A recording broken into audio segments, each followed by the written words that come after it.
जब हम इक्वालिटी में आगे पढ़ते हैं, अब हम पढ़ेंगे 3 डिमेंशंस ऑफ इक्वालिटी। हमने इक्वालिटी को डिस्कस किया, इनइक्वालिटी को डिस्कस किया, उसके सोर्सेज को डिस्कस किया। नाउ सोल्यूशन क्या हो सकता है, इसके ऊपर काफ़ी सारे थ्योरिस्ट ने, जो रिसर्चर्स हैं, उन्होंने अपनी एक थ्योरी दी है और उन्होंने कहा है कि 3D फॉर्मूला इसका है जिससे इनइक्वालिटी को ख़त्म किया जा सकता है एंड जो सोसाइटी है उसमें इक्वालिटी आ सकती है। जो ये 3 डायमेंशनल सिस्टम है, इसमें सबसे पहला हमने देखा पॉलिटिकल इक्वालिटी की बात हो रही है। अब पॉलिटिकल इक्वालिटी है क्या? पॉलिटिकल इक्वालिटी ये होती है कि जो भी बंदा एक कंट्री का है, एक पर्टिकुलर कंट्री का, उसे इक्वल सिटीजनशिप दी जाए। ठीक है, अब सिटीजनशिप देना और इक्वल सिटीजनशिप का क्या मतलब होता है? मतलब अगर वो बंदा इस कंट्री का है, भले ही वो बाहर से आया है, एंड जो रूल्स एंड रेगुलेशंस को फॉलो करने के बाद अगर आप उसे इस कंट्री का इंसान कंसिडर कर सकते हो, तो आप सब बंदों को एक इक्वल सिटीजनशिप दो। यानी कि आप इस बात का वादा करो कि वो इस कंट्री के सिटीजन है और वो इस कंट्री के सिटीजन इक्वल है और वो प्रॉपर सिटीजन है एंड वो रहेंगे। यानी कि इक्वल सिटीजनशिप का मुद्दा आता है। अब सवाल यहाँ पे ये खड़ा होता है कि हम सिटीजनशिप की तो बात कर रहे हैं, एक तरफ तो सिटीजनशिप है, कितने सारे लोग हैं जिनके पास इक्वल सिटीजनशिप है, लेकिन क्या इनइक्वालिटी खत्म हो गई? नहीं हुई। तो सिटीजनशिप का मुद्दा क्यों आया और पॉलिटिकल इक्वालिटी का रोल क्यों उठाया गया? क्या रोल है पॉलिटिकल इक्वालिटी का? क्यों पॉलिटिकल इक्वालिटी होनी चाहिए ताकि जो इनइक्वालिटी एग्जिस्ट करती है वो खत्म हो सके? पहले जब इक्वल सिटीजनशिप दी जाएगी ना, किसी भी हर कैंडिडेट को जब इक्वल सिटीजनशिप दी जाएगी, उसके साथ उसके पास बहुत सारे राइट्स आएंगे, जैसे freedom of expression. Freedom of expression हमने इससे पहले चैप्टर फ्रीडम में बहुत इलैबोरेटली डिस्कस किया। वो अपने आप को एक्सप्रेस कर पाएगा, वो अपने पॉइंट ऑफ व्यू दे पाएगा, वो बता पाएगा कि क्या प्रॉब्लम है, वो सब कुछ चीजें मतलब एक तरीके से सोसाइटी में रख पाएगा। तो फ्रीडम ऑफ एक्सप्रेशन जो है, ये एक बहुत ही इंपॉर्टेंट राइट है जो सिटीजनशिप मिलने के बाद एक सिटीजन को मिलेगा। एक उसे फ्रीडम ऑफ एक्सप्रेशन मिला, फ्रीडम ऑफ मूवमेंट, यानी कि वो इक्वली पूरी कंट्री में मूव कर सकता है, उसके ऊपर कोई बैन नहीं लगाया जा सकता। ठीक है, एंड इवन वो फॉरेन कंट्रीज भी जा सकता है। You can't restrict him from going anywhere, and अगर वो जा रहा है तो उसको रोक नहीं सकते, आप रिस्ट्रिक्शन नहीं लगा सकते, आप उसके ऊपर निगरानी नहीं रख सकते, यानी कि उसको एक फ्रीडम ऑफ मूवमेंट मिली है। फिर फ्रीडम ऑफ एसोसिएशन, वो सब लोगों के साथ एसोसिएट हो सकता है। जब इक्वल सिटीजनशिप होगी तो सब लोग इक्वल होंगे एंड एसोसिएशन बनाने में, एसोसिएट होने में एक दूसरे से ज्यादा टाइम नहीं लगेगा। देन फ्रीडम ऑफ बिलीफ, यानी कि उसे एक फ्रीडम ऑफ बिलीफ दिया जाएगा, जो उसकी सोच है, उसके जो विचार हैं, वो लोगों के सामने रख सकता है, उसके पास ये राइट है कि वो प्रैक्टिस कर सके। तो ये चीज जो है फ्रीडम ऑफ बिलीफ, ये भी दी जाएगी। ये पॉलिटिकल इक्वालिटी में आते हैं पॉइंट्स। अब बातें यहां खड़ी होती हैं कि आज के टाइम में काफी सारे लोगों के पास इक्वल सिटीजनशिप है, मैक्सिमम लोगों के पास फ्रीडम ऑफ एक्सप्रेशन भी है, मूवमेंट भी है, एसोसिएशन भी है और बिलीफ भी है। ये बातें तो सोचने की है कि सारे राइट्स काफी लोगों के पास हैं, लेकिन फिर भी पूरे वर्ल्ड में इतनी ज्यादा इनइक्वालिटी एग्जिस्ट क्यों करती है?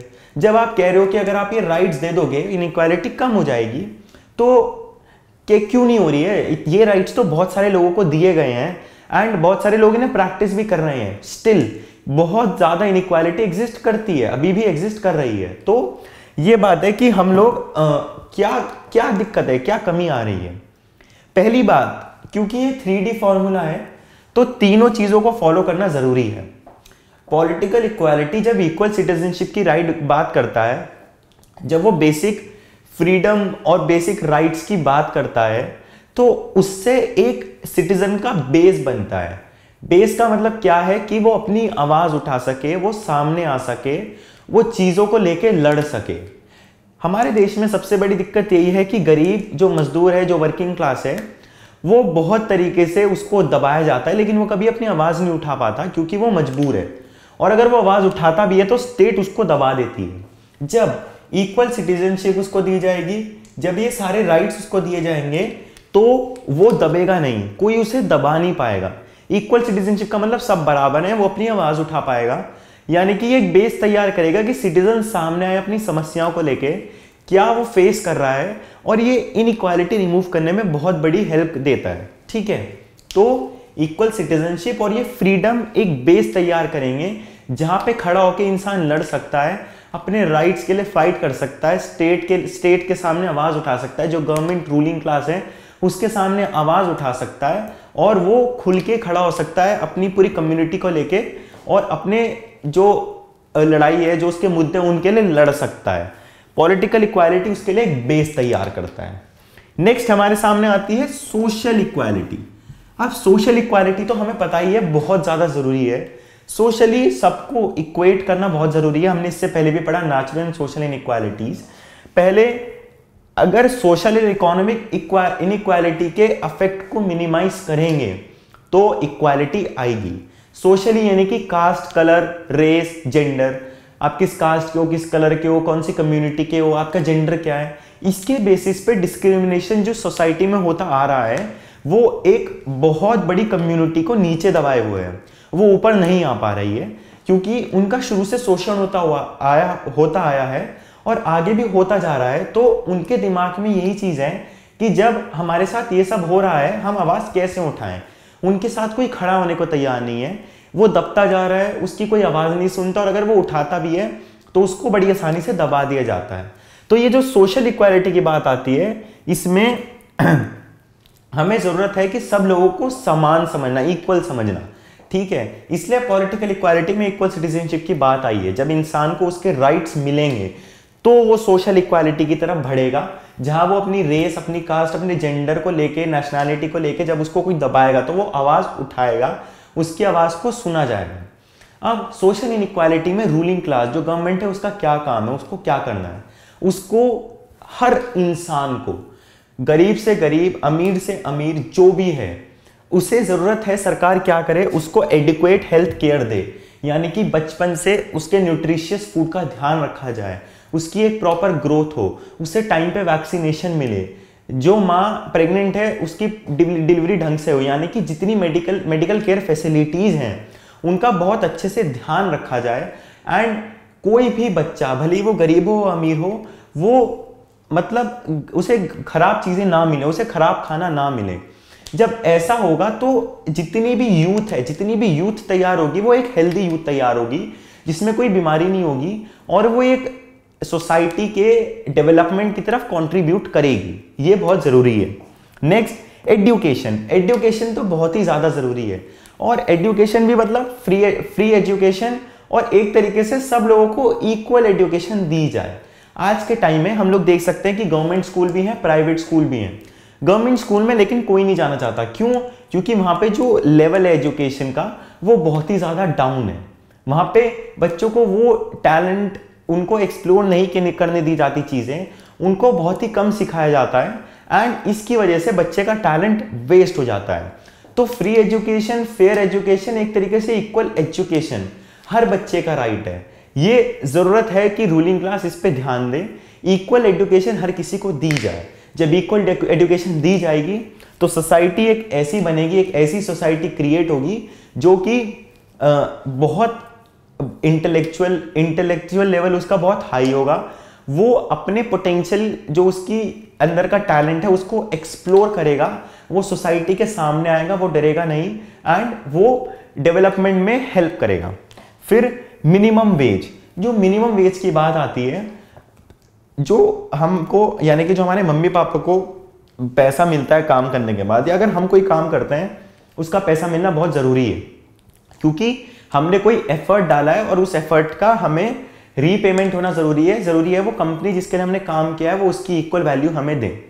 मिनिमम वेज का कंसेप्ट क्या है? क्या होता था एक टाइम पे कि मजदूरों से, जो फैक्ट्रीज में वर्कर काम करते थे, उनसे बहुत ज्यादा काम कराया जाता था, लेकिन उनको पैसा कुछ वादा किया जाता था। मान लिया उन्होंने 30 दिन काम किया, उनसे कहा आपको 200 रुपए रोज के मिलेंगे।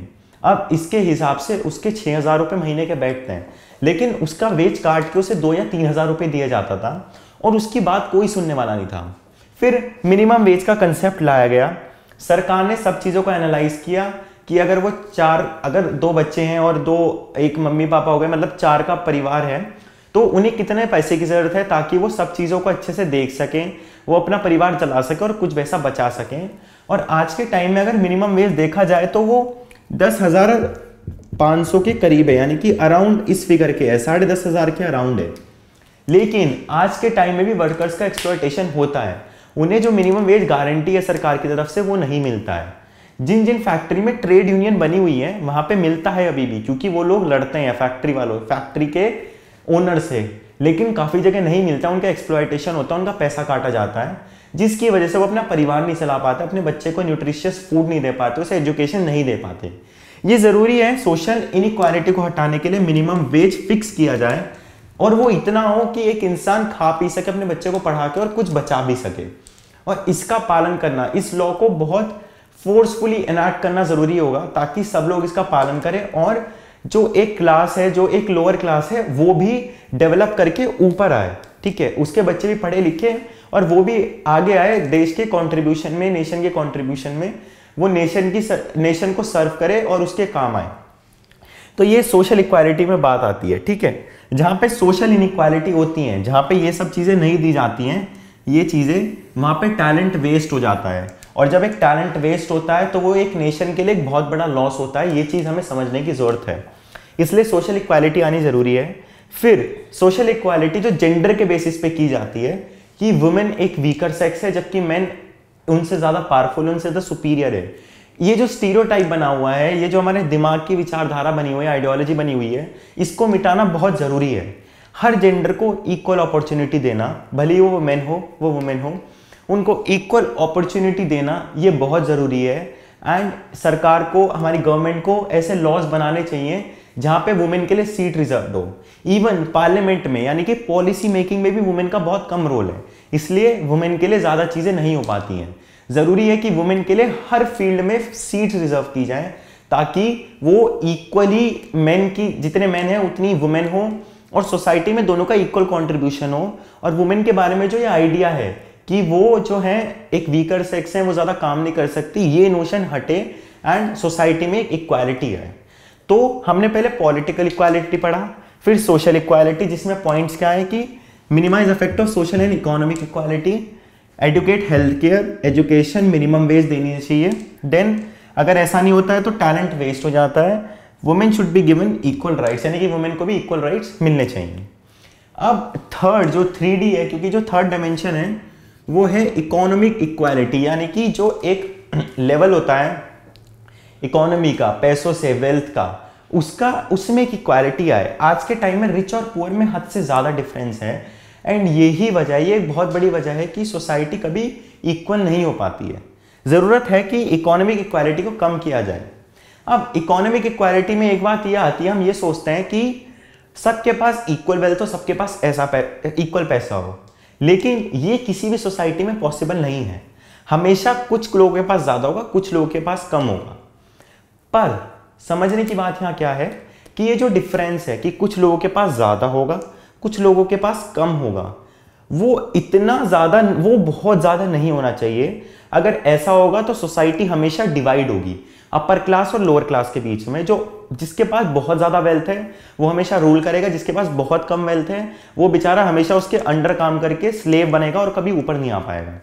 तो जरूरत किस चीज की है हमें? जरूरत इस चीज की है कि ये जो डिफरेंस है रिच और पुअर के बीच में, ये कम हो और ये कम होता रहे। ये एक ऐसे लेवल तक आता रहे कि जहां पे दोनों इक्वेट हो जाएं। इक्वेट कभी नहीं होंगे, लेकिन ये लेवल कम होना बहुत जरूरी है। आज के टाइम में कुछ 100 या 150 ऐसी वेल्थ, जो इतने वेल्दी लोग हैं जिनके पास इतना पैसा है कि वो अराउंड 150 या 160 कंट्रीज की वेल्थ को कंट्रोल कर सकते हैं। तो सोचो, कुछ लोगों के पास इतना पैसा कि वो कितनी सारी कंट्रीज की वेल्थ को कंट्रोल कर सकते हैं। कुछ लोगों के पास इतना पैसा होना, ये बहुत ज्यादा इकोनॉमिक इनइक्वालिटी लाता है एंड ये सोसाइटी में डिवीजन का एक कारण है। जरूरी है कि डिफरेंस हो, लेकिन वो बहुत कम हो, यानी कि सिग्निफिकेंट डिफरेंस हो वेल्थ और प्रॉपर्टी में। उसके बाद गवर्नमेंट को डिफरेंट टेक्निक्स अप्लाई करनी चाहिए, गवर्नमेंट को डिफरेंट रूल्स एंड रेगुलेशंस लाने चाहिए ताकि जो लोग लोअर क्लास हैं उनके बारे में बार बार पता लगाया जा सके और उनको अपलिफ्ट किया जा सके। जैसे कि हमें गवर्नमेंट को एक रूल बनाना चाहिए कि इतना जो खाना है वो हर किसी को मिलेगा, इतनी एजुकेशन पे इतना खर्चा होगा, बेसिक रिक्वायरमेंट्स पे इतना खर्चा होगा, उसको ग्राफ को बना के देखना चाहिए कि कितने लोग उससे कम कमा रहे हैं, कितने लोग उससे ऊपर कमा रहे हैं। और जो लोग उससे कम कमा रहे हो, जरूरी है कि उनका अपलिफ्टमेंट हो, वो ऊपर आए, वो सोसाइटी में सामने आए। ठीक है, तो ये एक तरीका है कि जो लोअर क्लास है उसको अपर लाने का। उसके बाद एक बिलो पॉवर्टी लाइन होती है, यानी कि जो एक मिनिमम वेज है उससे जो नीचे के लोग हैं, बिलो पॉवर्टी लाइन के जो लोग नीचे आते हैं, उनका अपलिफ्टमेंट हो। अलग अलग गवर्नमेंट ने अलग अलग टेक्निक्स अपनाई हैं, जैसे कि राशन कार्ड के थ्रू राशन शॉप्स बनी हुई हैं, जहाँ पे लोगों को बहुत सस्ते में अनाज दिया जाता है, सब उन्हें बेसिक रिक्वायरमेंट्स दी जाती हैं। इवन काफ़ी चीज़ों में सब्सिडीज चलाई गई हैं और एजुकेशन में भी लोन का प्रावधान है, लेकिन वो कभी भी बिलो पॉवर्टी लाइन वाले आदमी को नहीं मिलता, क्योंकि उसको जो सुविधाएं दी गई हैं वो इतनी कम है कि उसके पूरी परिवार को काम करना पड़ता है ताकि वो एक दिन में 2 वक्त की रोटी खा सके। तो सोशल इनइक्वालिटी इतनी ज़्यादा है कि क्लास में एक बहुत बड़ा डिवीजन बन जाता है। ठीक है, क्लास डिफरेंस बहुत बड़ा एक इशू है, जो एक अपर क्लास और जो एक लोअर क्लास के बीच का डिफरेंस है, जो अपर क्लास की रूलिंग की टेंडेंसी है, ठीक है, कि वो हमेशा हमें डोमिनेट करेगा, वो हमेशा हमारे ऊपर रहेगा। ये चीज़ इतनी ज़्यादा, मतलब ये इतने ज़्यादा हद तक बढ़ चुकी है कि हम सोचते हैं इसको हटाना बहुत मुश्किल है। और ये क्यों हुआ? क्योंकि वेल्थ का इक्वल डिस्ट्रीब्यूशन नहीं था। इसलिए ये ज़रूरी है कि वेल्थ का इक्वल डिस्ट्रीब्यूशन हो, क्लास डिफरेंस मिनिमाइज किया जाए और एक टाइम पे वो इतना कम हो जाए कि दोनों जो लेवल है वो इक्वल दिखें।